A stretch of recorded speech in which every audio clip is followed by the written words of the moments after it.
Bonjour à tous et bienvenue sur le plateau de la Tribune Business. J'ai le plaisir d'accueillir aujourd'hui Nicolas Fratini, le directeur général de Versity et fondateur des agences de Papa, agences immobilières créées en 2019. On va évidemment parler dans un instant de votre outil, ce nouvel outil qui se profile Versity. Mais comment se porte globalement, je dirais, le marché de l'immobilier en France dans un environnement plus difficile évidemment qu'avant? Hausse des taux d'intérêt, mais il y a aussi d'autres facteurs. Quel est votre diagnostic?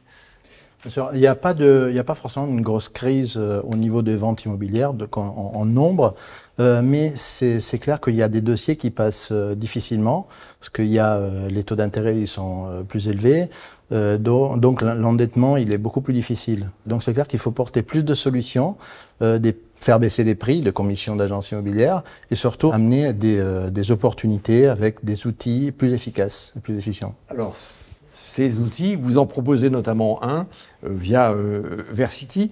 Comment ça va fonctionner? On est encore au stade du projet. Comment ça va fonctionner la vente de biens immobiliers en ligne?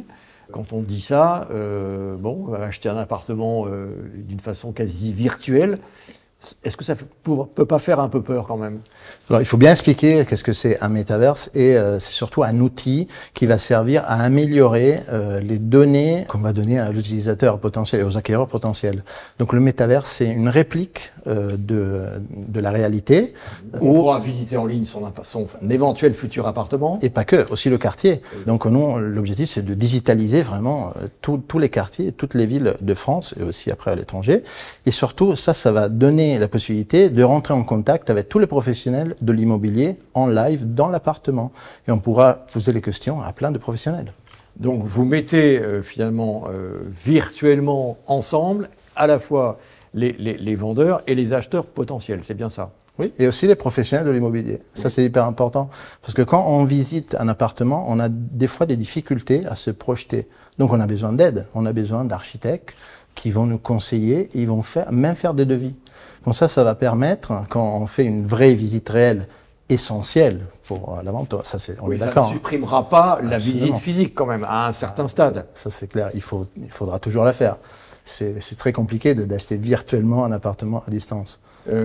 Alors, c'est quoi les avantages? Quels seront les avantages? On va d'abord parler de l'acheteur potentiel. Il y a moins de frais, j'imagine, d'agence.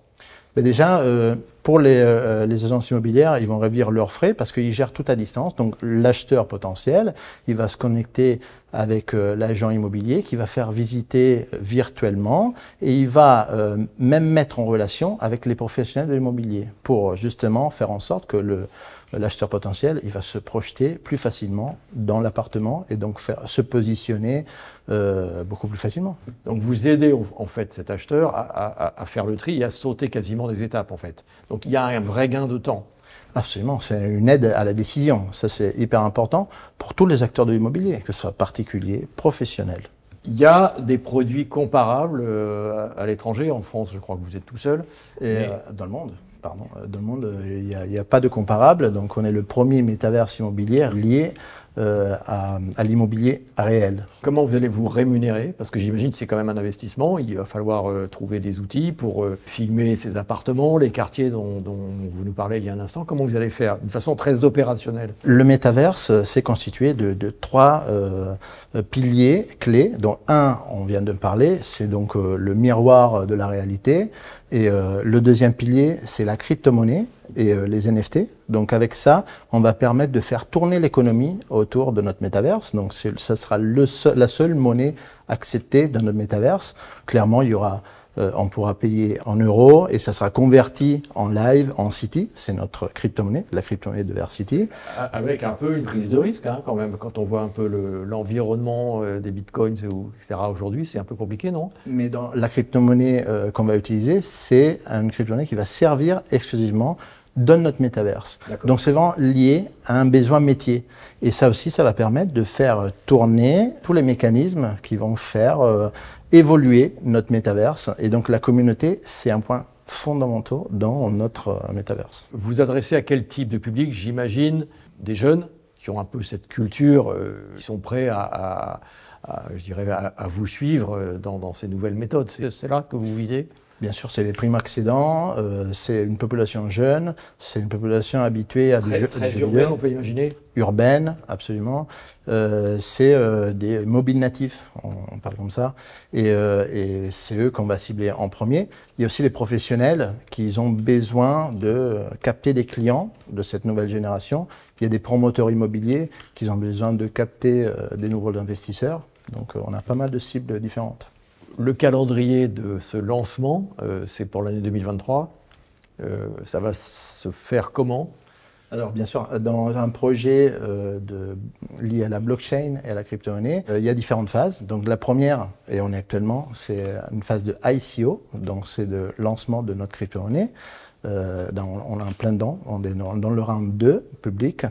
Au milieu de l'année prochaine, on aura la plateforme en live que tout le monde pourra utiliser. J'imagine que tout ça suppose des investissements. Vous avez fait des levées de fonds, vous allez encore en faire ? Bien sûr, on a différentes levées de fonds qu'on a fait parce qu'on est une société cotée. Donc, on a les levées classiques en equity. Il y a une levée sur l'ICO, donc une prévente de notre crypto-monnaie. Et par la suite, on va vendre des NFT. Donc, on va donner la possibilité aux futurs holders de devenir propriétaire d'une partie de notre métaverse. Donc on pourra acheter des codes postaux dans Versity. Est-ce qu'il n'y a pas une petite contradiction entre les agences de papa qui, je dirais, donnent une image, j'ai envie de dire, plutôt rassurante, et en même temps ce nouveau produit Versity qui est très séduisant, mais en même temps qui peut faire un peu peur? Est-ce qu'il n'y a pas une petite contradiction entre ces deux images? Je pense que c'est l'innovation, c'est le point fort de notre projet Versity. Le point de départ, c'est la tradition, c'est rassurer le client, l'utilisateur. Mais par contre, il faut évoluer, donc il faut proposer une solution innovante. Et nous, on pense qu'on croit vraiment. L'innovation, c'est le maître mot à la fois des agences de papa et de Versity, bien entendu. Vos résultats, fin 2023, si on se revoyait dans un an, vos objectifs, ce serait quoi? L'idéal? Déjà, c'est l'ICO, de clôturer l'ICO. Donc, on vise 12 millions d'euros. Donc, on a déjà 7 millions qu'on a fait. Donc, il reste la dernière ligne droite. Et surtout, c'est de proposer le maximum de territoires digitalisés en 3D. Ça, c'est le vrai enjeu qu'on va avoir en 2023. Et dans les grandes métropoles de province, j'imagine. Absolument. C'est ça l'idée. Oui. Merci beaucoup, Nicolas Fratini, d'être venu nous voir aujourd'hui. Je rappelle que vous êtes le directeur général de Versity et le fondateur des agences immobilières de papa. Merci à tous et très bonne journée.